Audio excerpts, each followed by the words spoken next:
सुरुमा आजको खास खबर। निजी प्रयोगशालामा गरिएको पीसीआर परीक्षणमा रिपोर्ट पोजिटिभ आए कोरोना बिमाको दावी भुक्तानी नदिन बिमा समितिले गरेको निर्देशनको सर्वत्र आलोचना भएको छ। कोरोना कहरको चपेटामा परेका नागरिकहरूको पीडामा झन पीडा थप्ने कार्य गरेको भन्दै बिमा समितिप्रति सरोकारवाला आक्रोशित भएका हुन्। बिमा कम्पनीहरूको नियामक निकाय बिमा समितिले निजी प्रयोगशालामा परीक्षण गरिएको पीसीआर रिपोर्टका आधारमा बिमा दावी भुक्तानी नदिन निर्देशन जारी गरेको छ। यसप्रति राष्ट्रिय उपभोक्ता मञ्चका अध्यक्ष प्रेमलाल महर्जनले गम्भीर आपत्ति प्रकट गर्नुभयो। बिमा समितिको यो निर्देशन सरकारी मापदण्ड विपरीत हुने बताउँदै उहाँले नागरिकहरूले राज्यका निकायहरूबाटै ठगीमा परेको महसुस हुने खालका व्यवहार नगर्न समितिलाई आग्रह गर्नुभयो। सम्भावित कोरोना भाइरसको तपाईँको चाहिँ संक्रमणबाट बच्न अथवा त्यसबाट उपचार गर्नको लागि सहजीकरण गर्नको लागि सरकारले कोरोना भाइरसको लागि बिमा गर्ने चाहिँ एउटा मापदण्ड तयार गरिदिएको थियो र कसैले पनि प्रिमियम तिरिसकेपछि उसले चाहिँ कोरोना भाइरस बापतको संक्रमण भयो भने उसले चाहिँ 1 लाख रुपियाँ पाउने चाहिँ बिमा दावी गर्न पाउने चाहिँ अधिकार दिएको थियो। त्यो अधिकार यदि कतैबाट हनन गयो भने गरियो भने त्यो चाहिँ गैर कानुनी हुनेछ, कारबाहीको भागीदार हुनेछ। अहिले सरकारको अनुमतिमा देशभर सरकारी बाहेक निजी ल्याब र अस्पतालले समेत सर्वसाधारणसँग शुल्क लिएर पीसीआर परीक्षण गर्दै आएका छन्। ती प्रयोगशालाले दिएका रिपोर्टलाई नै मान्यता दिएर सरकारले थप कारबाही अगाडि बढाइरहेको छ। तर सरकारले स्वीकार गरिसकेको यो व्यवस्थालाई बिमा समितिले मान्दैन भनेर दावी भुक्तानीका लागि अत्तो थाप्नु कानुन विपरीत भइजाने वरिष्ठ अधिवक्ता दिनेश त्रिपाठीको भनाइ छ। उहाँले बिमा समितिले निजी ल्याबमा परीक्षण भएको कोरोना रिपोर्टको आधारमा बिमा दावी गर्न नमिल्ने प्रावधानलाई खारेज गरेर सबै प्रयोगशालाको रिपोर्टलाई मान्यता दिएर अघि बढ्न सकिने गरी नयाँ मापदण्ड बनाउनु पर्ने बताउनुभयो। बिमा यसकारण गराइन्छ ताकि त्यो एउटा सेक्युरिटीको लागि गराइन्छ। बिमाको सिद्धान्त पनि त्यही हो। तर अब बिमा गराइसकेपछि यो बिमाको रकम भुक्तान गर्नलाई यो कम्पनीहरूले आलटाल गर्नु, नयाँ किसिमको चाहिँ के चाहिँ अत्तो थाप्नु, त्यो चाहिँ बिमा सिद्धान्तको पनि विपरीत हो। जब नेपाल सरकारले नै प्राइभेट ल्याब्सहरूलाई जब मान्यता दिएको छ र उनीहरूको रिपोर्टलाई अहिले स्वीकार गरिएको छ भने त्यसमा बिमा कम्पनीहरूले यो रिपोर्ट नमान्ने, ल्याबोरेटरी रिपोर्टलाई नै नमान्ने, रिपोर्टको विश्वसनीयता आखिर छ नि, जब सबैले मानेको छन् त्यही आधारमा उपचार भएको छ, उसको लक्षण देखिएको छ भने अब अहिले बिमा कम्पनीले या बिमा समितिले यस्तो खालको चाहिँ निर्णय गर्नु कानुन सम्मत छैन। तर कोरोना बिमा मापदण्ड 2077 निर्माण गर्दा नै नेपाल सरकार स्वास्थ्य तथा जनसङ्ख्या मन्त्रालय मातहतको निकायबाट परीक्षण भएको रिपोर्टको आधारमा मात्रै बिमा दावी गर्न सकिने व्यवस्था रहेकोले त्यसभन्दा बाहिर गएर कार्य गर्न नसकिने बिमा समितिले जनाएको छ। तर सरकारले निजीलाई पनि मान्यता दिइसकेको बेला यो मापदण्ड परिवर्तनका लागि उठेका मागप्रति बिमा समितिले व्यवस्था गरेको छ। निजी प्रयोगशालाबाट नक्कली रिपोर्ट पेश गरेर बिमा दावी भुक्तानीका लागि दबाव आएको उजुरी आइरहेको समितिको जिकिर छ। यद्यपि यसबारे थप छलफल भने हुन सक्ने बिमा समितिका सूचना अधिकारी निर्मल अधिकारीले बताउनुभयो। कोरोना मापदण्डमा नै पहिला नै नेपाल सरकारको चाहिँ स्वास्थ्य मन्त्रालय अन्तर्गत निकायबाट प्रमाणित भएको भन्ने थियो। त्यही नै कुरा हो, चेन्ज भएर आएको छैन त्यस्तो। अब चाहिँ के हुन्छ त? अब त्यही नै लागू भइरहेको छ कि चेन्ज हुने केही त्यस्तो सम्भावना छ? चेन्ज हुने भयो भने त केही छलफल होला। अहिलेसम्मलाई त त्यो मापदण्ड चाहिँ तपाईँको अर्थ मन्त्रालयको सहमतिमा बनाएको हो होइन। अहिले तत्काललाई चाहिँ त्यही बमोजिमै हुन्छ, मापदण्डमा जे छ त्यही हुन्छ। छलफल होला के होला, पछि त्यसमा विषयहरू के आयो भने चाहिँ होला। त्यति बेला कस्तो थियो भने तपाईँको कोरोना बिमा जारी गर्दा चाहिँ नेपाल सरकारको अन्तर्गत मात्रै टेस्ट हुन्थ्यो नि, बाहिर प्राइभेटलाई दिएको थिएन। तर अहिले त प्राइभेटलाई पनि सरकारले मान्यता त दिएको छ नि। बुझे नि, जति बेला कोरोना बिमा मापदण्ड लागू भयो नि त्यति बेला त नेपाल सरकारको अन्तर्गतकाले मात्रै गर्थे टेस्ट, सरकारीमा मात्रै टेस्ट गराउँथे। बाहिर उसलाई प्राइभेटलाई त अनुमति दिएको थिएन नि त सरकारले नि। अहिले अनुमति दिएको त 10-15 दिन मात्रै त भयो नि। मापदण्ड परिवर्तन गर्नुपर्छ जस्तो तपाईँहरूलाई लागेको छ कि छैन त? अनि त्यो विषयमा छलफल होला। अब त्यो त मैले यसै भन्न सकिनँ। त्यसमा चाहिँ थाहा छ त्यो विषयमा, अब प्राइभेटलाई सरकारले दिइसक्यो, तपाईँहरूले गरिदिनुपर्छ भन्ने खालको पनि आएको छ। छलफल होला त्यो विषयमा। निजी प्रयोगशालाको परीक्षण रिपोर्टलाई पनि मान्यता दिएर बिमा भुक्तानी गर्ने हो भने मापदण्ड परिवर्तन गर्नुपर्ने बिमा समितिको तर्क छ। यसरी मापदण्ड परिवर्तन गर्ने अधिकार पनि बिमा समितिलाई नै रहेको जानकारहरू बताउँछन्। तर मापदण्ड परिवर्तन गरेर बिमितहरूको सजिलोतर्फ ध्यान दिनुको साटो बिमा समिति बिमा कम्पनीहरूको प्रलोभनमा परेको आरोप लागेको छ।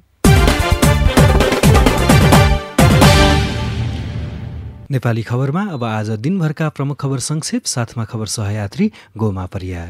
अर्थ सूचना तथा सञ्चार मन्त्रालयको जिम्मेवारी सम्हाल्नुभएका डाक्टर युवराज खतिवड़ाले पदबाट राजीनामा दिएपछि रिक्त भएका मन्त्रालयको जिम्मेवारी हाललाई प्रधानमन्त्री केपी शर्मा ओलीले नै सम्हाल्नुहुने भएको छ।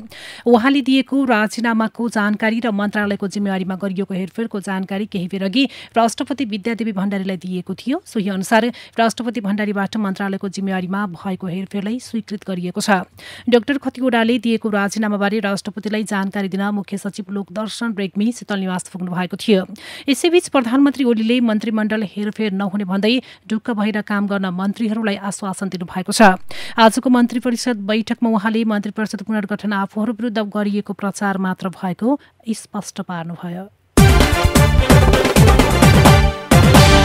नेपालमा आज थप 1359 जनामा कोरोनाको संक्रमण पुष्टि भएको छ। यो सँगै देशभर संक्रमित हुनेको संख्या 44,236 पुगेको छ। आज थपिनेमा 464 महिला र 895 पुरुष रहेका छन्। यस्तै काठमाडौँमा 386, ललितपुरका 32, भक्तपुरका 36 लगायत देशभरका रहेका छन्। यस्तै हिजो ललितपुरको बुलचोकमा झडप नियन्त्रणमा खटिएका 18 जना प्रहरीमा संक्रमण पुष्टि भएको छ। आज महानगरी प्रहरी परिसर ललितपुरका इन्सपेक्टर सहित 18 जनामा संक्रमण देखिएको महानगरीय प्रहरी परिसरका प्रवक्ता डीएसपी सन्तोष तामाङले जानकारी दिनुभएको छ। यस्तै आज थप 14 जनाको कोरोनाको संक्रमणबाट मृत्यु भएको छ। मृतकमा महिला 4 र पुरुष 10 जना रहेका छन्। यो सँगै मृतकको कुल संख्या 271 पुगेको छ। शिक्षा विज्ञान तथा प्रविधि मन्त्री गिरिराजमणि पोखरेलले कोरोनाले गर्दा यो वर्षको पाठ्यक्रम खुम्च्याइएको बताउनु भएको छ। शैक्षिक सत्रको 4.5 महिना बितिसकेकाले पाठ्यक्रममा अत्यावश्यक बाहेकका विषयवस्तु पढ्न नपर्ने उहाँले राजधानीमा आज आयोजित एक कार्यक्रममा जानकारी दिनुभएको छ। यस्तै सरकारले विद्यालय शिक्षामा वैकल्पिक पद्धतिबाट सिकेका सिकाइलाई मान्यता दिन क्रेडिट गणना गर्ने निर्णय गरेको छ। कोरोना जोखिमका कारण विद्यालयहरू सञ्चालन हुन नसकेपछि सरकारले होम स्कुलिङ, रेडियो शिक्षा, टेलिभिजन शिक्षण, अनलाइन कक्षा लगायतका वैकल्पिक सिकाइलाई मान्यता दिने गरी क्रेडिट गणना गर्ने भएको छ।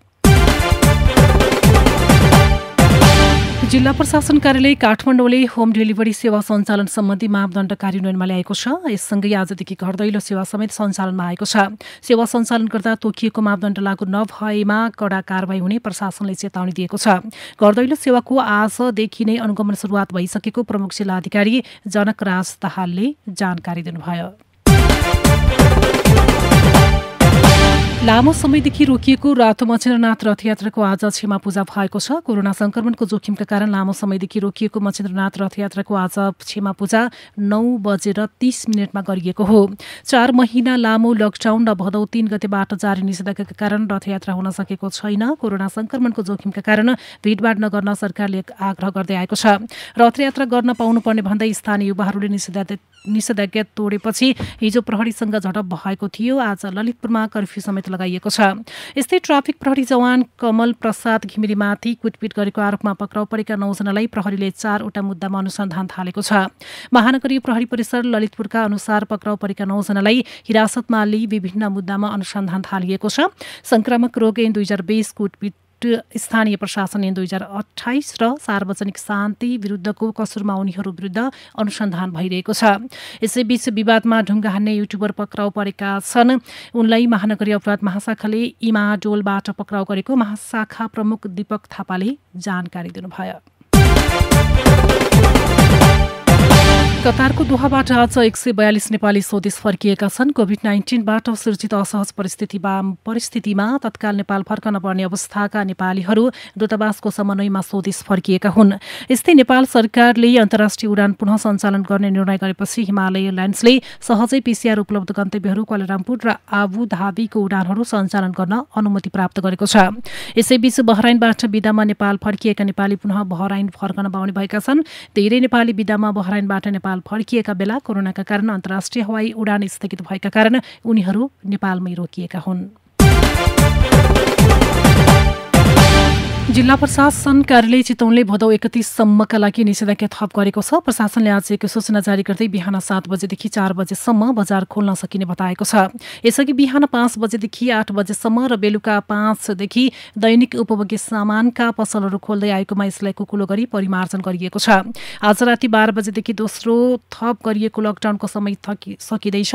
बेलुका र बिहानको समयमा त्यस्ता पसल र अन्य सेवाहरू खोल्दा भिड थप बढेको भन्दै समय तालिका परिवर्तनका साथ खुल्ला गरिएको सहायक प्रमुख जिल्लाधिकारी नेत्र प्रसाद सुवेदीले जानकारी दिनुभएको छ।